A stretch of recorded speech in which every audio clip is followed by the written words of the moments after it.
आज एक खबर आई है कि हम जो 5th जनरेशन 40 तैयारे ले रहे हैं, लड़ाका तैयारे चाइना से। पहला तो मेरा सवाल ये है कि क्या ये एक्विवेलेंट है जो B-52 बॉम्बर है, सबसे जो जदीद तरीन तैयारा समझा जाता है, और सेकेंडली क्या हमारी जो रिलायंस थी मिलिट्री हार्डवेयर के हवाले से ज़्यादा वेस्ट पर थी? आर वी रीचेकिंग और पॉलिसी और रिलायंस अब शायद चाइना की तरफ हो? ये 2-3 सवाल डॉक्टर साहब। जी हाँ, देखिए, एक तो जो जहाज़ है J-35 5th जनरेशन एयरक्राफ्ट कहा जाता है, और ये दुनिया में जो इस तरह के जहाज़ सिर्फ 3 ममालिक के पास हैं। एक चाइना है, रशिया है, और इसके बाद अमेरिका है। और पाकिस्तान को ये मिलते हैं तो पाकिस्तान को मिलते हैं 4th कंट्री।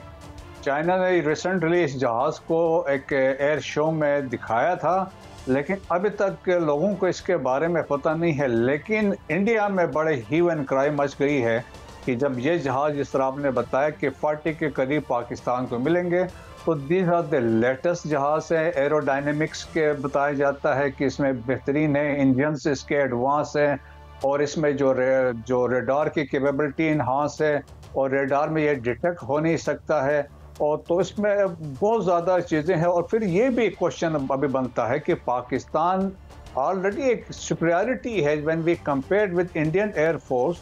हमारी देखें कि we are the 8th largest air force है। और साहब, ये कहा जा रहा है कि ये जो जहाज़ हैं ये 5th जनरेशन के जहाज़ हैं और जदीद तरीन जहाज़ हैं, और पाकिस्तानी पायलट्स जो हैं वो चाइना में तरबियत भी ले रहे हैं इस जहाज़ों को उड़ाने के लिए, और 2 साल में पाकिस्तानी फ़ज़ाइया को मिल जाएंगे। इंडिया जो है वो इस पर वावेला तो कर रहा है। अब क्या समझा जाए कि F-16 से जदीद तरीन ये जहाज़ जो पाकिस्तान लेगा, तो इसका मतलब है कि जो अमेरिका को फिर बाय बाय कह दिया जाएगा? जी हाँ, देखें कि F-16 तो अभी जहाज़ ये पुराने हो गया, उस हिसाब से वो 4th जनरेशन है। हमारे पास जो चाइनीज J-10C है वो 4.5 कहा जाता है, उस जनरेशन का है। अब ये जहाज़ आएंगे तो टॉप मोस्ट जहाज़ होंगे, और देखें गिने चार ममालिक में पाकिस्तान का नाम आ जाएगा। तो F-16 उस पॉइंट ऑफ व्यू से देखा जाए तो ऑब्सोलीट है। सो इंडिया के पास जब हम कंपैरिजन करते हैं तो राफेल उन्होंने लिए थे, जो रिसेंटली उन्होंने वहाँ से लिए, और या फिर इसके बाद कोई ख़ास इनके पास वो कोई ऐसे जहाज़ नहीं है कि जो हमारे उस मुकाबले पे लेके हैं। जब हमारे पास F-16 थे तो वो तेजाज लेके आए हैं, फिर वो MiG-21 जो पुराने जहाज़ थे। सो पाकिस्तान की एक सुपीरियरिटी रही है as far as the combat is concerned, और हमने इसको साबित किया है। और जिस तरह बालाकोट स्ट्राइक्स के दौरान भी हमने साबित किया है कि हमारे जो पायलट्स हैं basically man behind the gun, वो हमारे बहुत प्रोफेशनल और काबिल हैं। अच्छा ब्रिगेडियर साहब, ये जो मॉडर्न वॉरफेयर है, ब्रिगेड साहब, ये बहुत बड़ी खबर है ये तो, लेकिन मैं आपसे गाइडेंस चाहूँगा एक और ख़बर पे। अमेरिका और इजराइल जो है वो एटमी प्रोग्राम पे बात कर रहे हैं, पाकिस्तान के मिसाइल प्रोग्राम पे बात कर रहे हैं, और कल वज़ीर आज़म ने कहा कि एटमी प्रोग्राम पर कोई समझौता नहीं किया जाएगा। आप क्या समझते हैं कि कोई बड़ा सीरियस किस्म का दबाव है या सिर्फ बयानात ही हैं?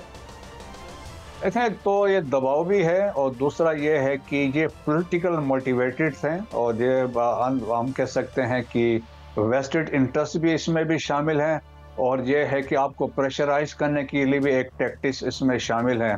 देखें, पाकिस्तान का जो मिसाइल प्रोग्राम है और जो न्यूक्लियर प्रोग्राम है, ये पाकिस्तान की रेड लाइन है, और इस पर पाकिस्तान कोई कंप्रोमाइज़ नहीं कर सकता है। 240 मिलियन लोगों का जो कहते हैं ना कि वो जो ट्रस्ट है दैट इज़ इन पॉलिटिकल और मिलिट्री लीडरशिप पे है, तो देयरफॉर की तमाम हमारी पॉलिटिकल पार्टीज़ हैं, रिलीजियस पार्टीज़ हैं, सिविल सोसाइटी है। जब इसकी बात आती है वी आर वन। जब हम रेड लाइन की बात करते हैं, देखिए, एक तो मैंने कहा कि आपका ये न्यूक्लियर और मिसाइल प्रोग्राम इस red line, second Jammu and Kashmir हमारे लिए रेड लाइन है, तीसरा हम ये कह सकते हैं CPEC है जो चाइना के साथ हमारे ताल्लुकात हैं, वो भी हमारे लिए एक रेड लाइन है। सो पाकिस्तान के लिए मस्ट है, देखिए, बैलेंस ऑफ पावर जो है रीजन में रखने के लिए, और पाकिस्तान बेसिकली ये सारे डिफेंसिव इन नेचर और इंडियन स्पेसिफिक है, और जहाँ कहीं से कोई हम पे हमला करता है यकीनन हम उस पर वहाँ पे वहीं पे जवाब देंगे। फिर आप देखें कि पास्ट में हमने देखा ईरान वाला वाकया हुआ, फिर पीछे ब्रिगेडियर साहब, मैं माफ़ी चाहता हूँ, मैं इंटरजेक्ट कर रहा हूँ। एक ये कल भी हमारी जनरल साहब से बात हो रही थी, जाहिद महमूद साहब से, हम तो इंडिया स्पेसिफिक है, उन्होंने पहले बम फोड़ा, हम आज भी उनसे दोस्ती की बातें करते हैं और वो इलेक्शन हमारी दुश्मनी पे लड़ते हैं और हम उससे आगे जा भी नहीं सकते। हमारी जो रेंज है शायद वो यानी इंडिया तक है। तो फिर ये अमेरिका को और दूसरे ममालिक को और वेस्ट को बार बार हमारे मिसाइल प्रोग्राम क्यों खटकते हैं when we can't reach over there? हम तो इजराइल भी नहीं पहुंच सकते। देखें, डबल स्टैंडर्ड्स की बात है। एक तो वो समझते हैं कि पाकिस्तान के पास कैपेबिलिटी है, हम इसको बढ़ा सकते हैं और हम कहीं भी फायर कर सकते हैं। ये कैपेबिलिटी तो है। जब पाकिस्तान एटम बम एक्सप्लोड किया है, मिसाइल बनाए राइट फ्रॉम, देखे ना कि हमने मसर से स्टार्ट किया जो 60 किलोमीटर पे है, वो भी टैक्टिकल न्यूक्लियर वेपन्स भी लेके जा सकता है।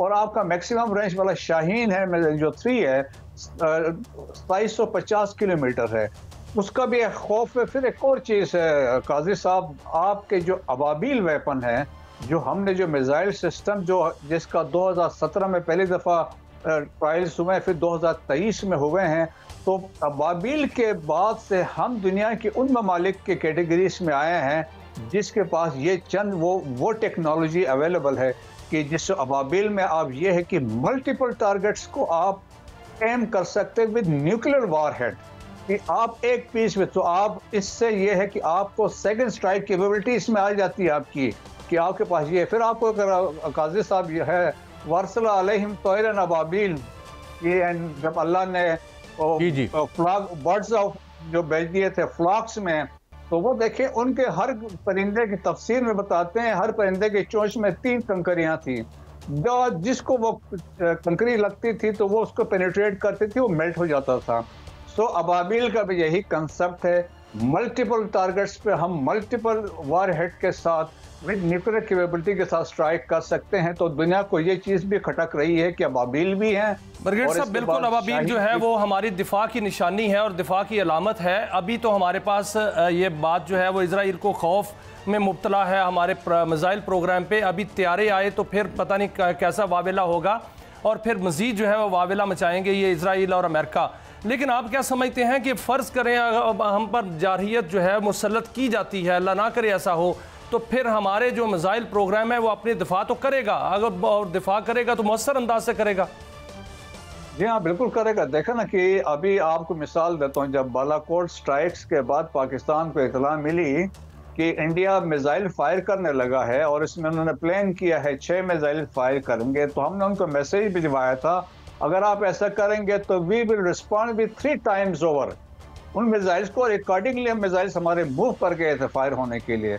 सो पाकिस्तान के रिजॉल्व में कमी कोई नहीं है। देखे, पाकिस्तान की सॉवरेनिटी की बात है, इंटेग्रिटी की बात है, तो इस पे कोई, क्योंकि देखे एक दफ़ा आप कमज़ोर हो जाते हैं तो फिर दूसरे लोग आके सर पे पाँव रखते हैं।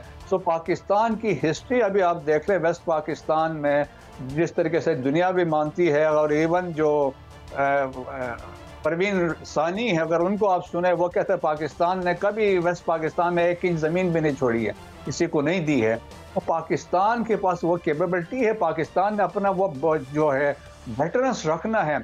अभी आप देखें, डबल स्टैंडर्ड्स की हम बात कर रहे थे कि उन्होंने दावा किया, जॉन फाइनर ने कहा कि पाकिस्तान लॉन्ग रेंज मिसाइल बना रहा है। इंडिया ने बनाया अग्नि 5 विच इज़ 10,000 किलोमीटर का रेंज है, और उस पे बाकी कंट्रीज पे इन्होंने एक काटसा है, एक कानून बनाया है अमेरिकन ने, वो लागू होता है। इंडिया पे वो लागू नहीं किया, उनको उन्होंने वेवर दिया। तो मतलब है उनका अपना इंटरेस्ट समझ ले, बज़ाहिर वो तरीका है। साहब, व्हाई दिस के देखें, एक्सपीरियोरिटी तो हमारी एयर में, मैं उनके बहुत सारे उनके सुनता रहता हूँ, जर्नैल आते हैं, उनके वीलॉग भी करते हैं और वो हमारी सुपीरियोरिटी मानते भी हैं। मगर सवाल ये है कि वाई हमारे यहाँ पॉलिटिकल विल वो नहीं है, हम खुल के बात नहीं कर सकते उनके साथ कि भाई उसको 10,000 की रेंज को आप इग्नोर कर रहे हैं और हमारा 1750 मील है या 2700 किलोमीटर है, ये भी आपको हजम नहीं होता। Don't you think it is our political weakness? नहीं, मेरे ख्याल में आज प्राइम मिनिस्टर ने बयान दिया है और प्राइम मिनिस्टर ने वाजे किया कि इसमें कि हम इसमें कोई कंप्रोमाइज़ नहीं करेंगे। मिलिट्री लीडरशिप ने भी वाजे तौर पर इस पर कहा है कि कोई कंप्रोमाइज़ नहीं होगा। देखिए, हम किसी चीज़ को रिकॉइल पर नहीं कर सकते हैं। अभी जिस तरीके पर जिस मौका पे हम अगर हम आज कमज़ोर होंगे तो इंडिया तो देखें, अब वो तो मौके की तलाश में है। तो हमने तो इंडिया को रखा हुआ है, कोने पे दबा के रखा हुआ है, तो इंडिया की वो हालत अभी हम वो नहीं चाहते हैं कि हमारे साथ हो। तो मेरा ख्याल में एक और मैं रीजन के हवाले से सवाल पूछना चाहता हूँ, इस पर तो क्लैरिटी आ गई। आप कोई नाम आ रहा है ये क्या आप देखते हैं कि मिस्र जो है इजिप्ट को भी कोई अब निशाना बनाने की बातें हो रही हैं, जिस तरह ग्रेटर इजराइल की बात हो रही है, तो वो तो खैर उनके साथ ठीक हैं अभी तक वेस्ट के साथ, बट कैन दे भी आल्सो बी अ विक्टिम, या वहाँ भी इस तरह से डिसरप्शन की जा सकती है? देखें जी, पॉलिटिकल इंटरफेरेंस या इस तरह की चीज़ें तो हो सकती हैं, कहीं भी हो सकती हैं, क्योंकि लोकल्स लोग ही मकामी लोग इस्तेमाल होते हैं। लेकिन इजिप्ट जो है वीक नहीं है। इजिप्ट का भी वार का बड़ा एक्सपीरियंस है, राइट फ्रॉम 48 की भी देखते हैं, 67 की भी देखते हैं, 73 में जब इन्होंने देखे when they start barley line को क्रॉस करके ये गए थे, तो कैपेबिलिटी इनकी है वो है। और इजिप्ट छोटा मुल्क नहीं। अभी सीरिया को आप देख लें कि सीरिया के रिसेंट डेवलपमेंट्स हैं कि अब ये वहाँ पे बहुत पॉजिटिव इंडिकेटर्स हैं कि वहाँ पे आप देखें कि तमाम जो ग्रुप्स हैं उनको उन्होंने जम कर लिया है अंदर मिनिस्ट्री ऑफ डिफेंस में, जो अहमद अल-शरा है। और रिसेंटली आपने देखे टर्की के फॉरेन मिनिस्टर वहाँ है, कतर के मिनिस्टर वहाँ पे गए, उर्दून के लोग वहाँ पे गए, अमेरिकन वहाँ पे हैं। तो अभी वहाँ से जिस तरीके से एक किस्म की स्टेबिलिटी आ रही है, फिर अभी इजराइलीज ने भी कहा है by end of the next year they will vacate Mount Hermon, जहाँ वहाँ जाके बैठे हुए हैं। तो मेरे ख्याल में इसी तरह सीरिया लेकिन ब्रिगेडियर साहब ये तो कहा जा रहा है और ये खबरें जो हैं वो गर्दिश भी कर रही हैं और गर्म भी हो रही हैं कि जो इजराइल है वो ईरान पर हमला करे ही करे और उनके जो एटमी प्रोग्राम है उसको तबाह करने के दरपे है। अगर ऐसा कोई हमला होता है और भरपूर हमला करने के वो मूड में है, अगर ऐसा होता है तो पाकिस्तान जो है वो बिल्कुल हमसाया है ईरान का, तो हमें क्या रिस्पॉन्स करना चाहिए? हम कैसे कितने मुतासर हो सकते हैं? देखें जी, पाकिस्तान की फॉरेन पॉलिसी वाज़ेह है, पाकिस्तान का यकीनन स्टैंड है। यकीनन हमने हमेशा ईरान को सपोर्ट किया है, उनकी सॉवरेनिटी की बात की, इनकी टेरिटोरियल इंटीग्रिटी की बात की है। तो पाकिस्तान एक पॉलिटिकली भी सपोर्ट करेगा, जो डिप्लोमेटिकली भी सपोर्ट करेगा, लेकिन हम किसी कैम्प में या ग्रुप में नहीं जा सकते हैं। पाकिस्तान का अपना इंटरेस्ट है, अपने सॉवरेनिटी की बात है, अपनी टेरिटोरियल इंटीग्रिटी की प्रोटेक्शन करने की बात है। We can raise the issue, लेकिन मुझे नहीं लगता कि इसराइल के पास इतनी फ़ौरन वो जाके ऑलरेडी देखे जिसकी अभी हालत है। आल्दो देखें ना, जिस तरीके से आप समझ लें कि जो गजा में वो गजा को उन्होंने तब रियंस में तब्दील कर दिया, बट पॉलिटिकली मिलिटरीली वो उनको डिफीट तो नहीं कर सके ना, अब उनको बिल्कुल घुटने नहीं टेकने दिए, वो स्टिल दे आर स्ट्रांग जो है। तो माय लास्ट क्वेश्चन ब्रिगेडियर साहब, तो क्या आप समझते हैं कि इजराइल निकल जाएगा, या जो ये जो ग्रुप इकट्ठे हो रहे हैं शाम में ये पुश बैक करेंगे और उनको पीछे धकेल देंगे, या खुद वो चले जाएंगे? क्योंकि वॉलंटरली तो मुश्किल ही लगता है वो जाएं। देखें, एक तो जो ग्रुप्स आ रहे हैं, ग्रुप्स जो भी आए हैं उनके साथ अंडरस्टैंडिंग इनकी हो चुकी है। अहमद शरा से कल इनके सारों की मुलाकात हुई है एंड दे हैव एग्रीड कि जो टर्की के अंदर जो ग्रुप्स है वो जो सीरिया में, लेकिन जो मेजर ग्रुप है सीरियन डेमोक्रेटिक फोर्सेस है नॉर्थ ईस्ट में, जो बेसिकली ऑयल को कंट्रोल कर रहे हैं, अमेरिकन भी वहाँ पे है, वो कर्द से हैं। वहाँ पे टर्की का एक इन्फ्लुएंस बढ़ता जा रहा है और ख़तरा दुनिया को ये हो सकता है कि टर्की उधर जाके इन्वेड करे, तो वो उसको रोकने चाहते हैं। बाकी सीरिया जो है वो देखें कि वो एक हो जाएगा, ऊपर में एक रेजिस्टेंस मुझे लगता है वो रहेगी। ब्रिगेडियर रिटायर्ड मसूद अहमद खान साहब, it is always a great pleasure to on the show.